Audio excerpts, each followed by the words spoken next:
Neriau, kodėl esi BNI Ąžuolas nariu? Kam tau BNI ir hipnoterapeutui? Kokia istorija?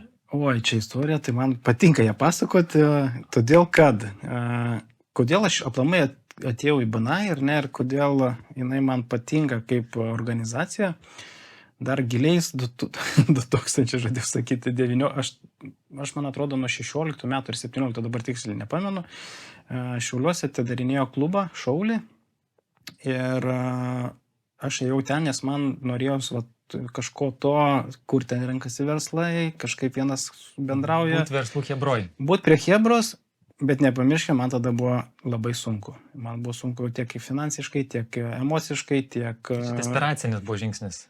Čia buvo, tuo metu, kai gyvenimas pradėjo mane laužyti, tada aš priėmiau sprendimą, turiu kažką keisti, ne? Nes jeigu darau tą patį kaip visada, man niekas nesigauna. Ta prasme, rezultatai netinka. Tai čia keitimas buvo išėjimas iš komforto zonos. Reklamas neužtenka, reikia kažko dar. Jo, reikia kažko rimčiau. Tai kalbėt nemoku, viešai bijau kalbėt, kas ten dar buvo, atsimenu. Žodžiu, man ten buvo viskas... Minimum prisistatymai spėju, kaip pateikt, pozicionuoti. Tik BNI daug visko gali išmokti. Čia daug dalykų ir man tas momentas davė tokį, einam į tą nežinomybę, tiesiog išeiti iš komforto zonos, kad pakeisti savo gyvenimą, ne? Man ką davė šitą sistemą, augimą vidinį, tuo pačiu padėjo susitvarkyti su finansais, dalinai padėjo tam tikri žmonės ir su verslo klausimais. Aš esu labai dėkingas tiem žmonėm, kurie prisidėjo, kurie padėjo tuo metu, kai man buvo labai sunku. Čia BNI nariai? Jo, čia BNI nariai. Ir aš supratau, kad, patikėk, buvo sunku eiti. Buvo sunku kiekvieną ketvirtadienį, ne, penktadienį mes eidom. Jeigu gerai pamenu, kiekvieną penktadienį eiti ir daryti tos 1-2-1, tikrai buvo tas per savęs lipimas labai stiprus. Kam tau ta kančia? Tam, kad išeiti iš komforto zonos. Kur tai buvo išgirdęs, kad reikia iš komforto zonos? Čia prisiklausai kažkur. Būtent kažkur kažkas. Ir finale atėjo karantinas ir Zoomas, o man Zoomas buvo tada įsitikinimai ir visa kita, kad ne mano, viso gero. Tik užgryna. Tik užgryna. Ir tuo pačiu baigės viskas. Ir po to, kai čia buvo tas, sustojo veidoskaita tuo pačiu metu, tada 3 metai buvo būtent nieko nedarimo, tiesiog plaukimas pasroviui, kaip aš vadinu, ir atsirado hipnozė. Susitvarkius su savim, tokia intencija, reikia kažko, ne? Ir galvoju, jau svarsčiau, kad reikėtų gal grįžti į BNI sistemą, į tą tinklą visą. Ir paskambina pažįstamas, sako, klausyk, ateik į svečius. Būtent į Ąžuolo klubą. Bet čia jau Vilniuje, nes prieš tai buvau Šiauliuose. Aš buvau Šiauliuose, jo, o aš dar tada gyvenau Šiauliuose. Aš sakau, gerai, kaip ir laiku. Aišku, mane pristatė kaip veidoskaitininką. Aš atėjau, sakau, ne, aš ne tas, aš biškį kitur. Rimčiau, taip. Ir tikrinaus, kaip aš jausiuos, būtent ten, nes viskas kaip ir žinoma, ne, ten ir tikrinau save per jausmus, ar man, ar tie patys negatyvūs jausmai, kurie tada buvo, tas sunkumas. Ir aš taip, čia viskas, fainai, gerai, jaučiu, Zoomas nebe. Ta prasme, žiūriu, kad aš pasikeičiau. Nes Ąžuolas tai ir Zoomas ir miksas. Miksas, taip. Ir sako, tai toks, sakau, tai kad aš iš Šiaulių. Tai koks skirtumas, sako, tu žiūrėsi 1 kartą į mėnesį. O tada, kai aš stojau, buvo dar mano pati pradžia viso tos veiklos, ką aš darau. Klientų buvo vienetai, taip toks ant ribos, ar ne? Čia startui buvo čia man kaip tik. Bet aš atėjau, svarsčiau, iš tikrųjų 2 savaitės svarsčiau, kodėl aš, klausimas tiesiog, kodėl aš turiu grįžti, ne? Ir man atėjo vienintelis toksai labai toks aiškus ir gilus suvokimas. Man buvo sunku kažkada, ne? Tai aš gavau pagalbos, ne? Iš tų žmonių, iš verslų tam tikrų ir tos bendruomenės man padėjo. Ir dabar galvoju, kadangi man jau viskas ok, aš susitvarkiau savo gyvenimą ir noriu atiduoti tą duoklę. Toksai gaunas kaip ir buvęs tame sunkume, turės verslą, turės problemų tam tikrų.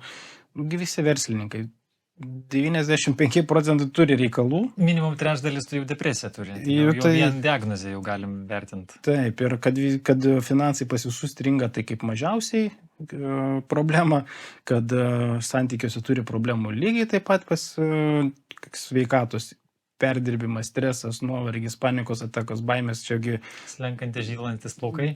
nu, puikus. Tai va, tai visi tie dalykai, jie kalba man, kad čia yra mano terpė. Tai reiškia, aš juos suprantu, nes aš tame buvęs. Ir svarbiausia, turiu įrankį, kuris padeda ir net ne tik padeda, išsprendžia problemą čia ir dabar. Tai va, su ta intencija atėjau į Ąžuolą, ne tik į Ąžuolą, bet ir į BNI sistemą, būtent grįžau, kad va ten esantiem verslam galėčiau sutvarkyti vadovam, darbuotojams, ten vis tiek būna ir darbuotojai, ir ne, su savo... Tai minimum svečiai ateina. Svečiai ateina jo, tai va, jiem suprast, kad gyvenimas yra kitoks. Kodėl Ąžuolas? Ar tik Ąžuolą atėjai ir iš karto sakai, čia... Mane pakvietė, aš ir iš karto čia. Iš karto, nerinkai klubų. Visiškai ne. Kodėl, šiaip, kodėl į Ąžuolą, gal kad zoominis, nes tas kombinuotas man labai tiko. Kitas momentas, mes ieškojom, kur gyventi. Ar ne? Lokaciją norėjom iš Šiaulių išeiti, kadangi su žmona svarstėm, tai nusprendėm prie Vilniaus. Vis tiek čia daugiau, kai susitvarkai savo vidinį, įsivaizduok, aš galvodavau, kad į Vilnių nenoriu, nes ten, kas pagrindinės problemos. Dideli kamščiai, daug veiksmo, nu, ta prasme, Brangu. oi, čia, kaip čia brangu. O pasirodo, čia nieko nėra to, kas buvo įsivaizduota, ar ne? Ir nusipirkom čia namą ir gyvenam, ir mėgaujamės gyvenimu. Pats geriausias sprendimas, kokį buvau padaręs, tai vat, tai kas vat išsirutuliavo, ne? Kodėl netgi per metus laiko, vat dabar jau 1,5 metų greitai bus Ąžuole, per metus laiko susikūrė bendruomenė, tu prasme, aš jau turiu draugų, aš jau turiu pažįstamų dar didesnį ratą.